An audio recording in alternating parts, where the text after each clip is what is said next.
Noh, mulle alati meeldib öelda, et see kehakaal justkui nagu boonus. Vaata, mulle ei meeldi see kehakaalu nagu üle võimendamine. Et noh, mida ma saan garanteerida, et muutub energiatase, tuju, uni, stressitase. Need on nagu 3-4 asja, mis alati muutuvad. Väga suure tõenäosusega muutub, kui sinu nahk paremaks. On ju, me räägime sisemisest sellest kõik need keha, kui sa keha toidad, on ju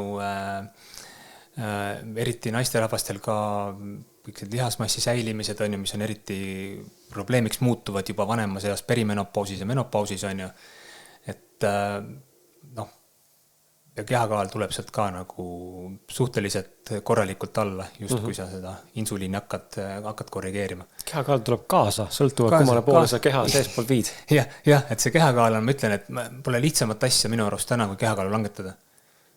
Paljud naised veel vaidlevad vastu mulle, aga tulge ja proovige. See on nagu, kui sa teed neid asju, nagu vaatad komplekssemalt ja sa teed neid harjumusi, et mitte ainult seda toitu, vaid neid muid asju ka, siis su keha hakkab nagu paremini tööle, su hormoonid hakkavad paremini tööle, su keha hakkab paremini koostööd tegema, stress väheneb, kaasa arvatud, paranevad hormoonid ja see on niisugune nagu jällegi, ei ole võimalik võtta nagu seda legost nagu ühte tükki välja, paneme selle lego koos kokku, kasutame neid tööriistu ja see töötab.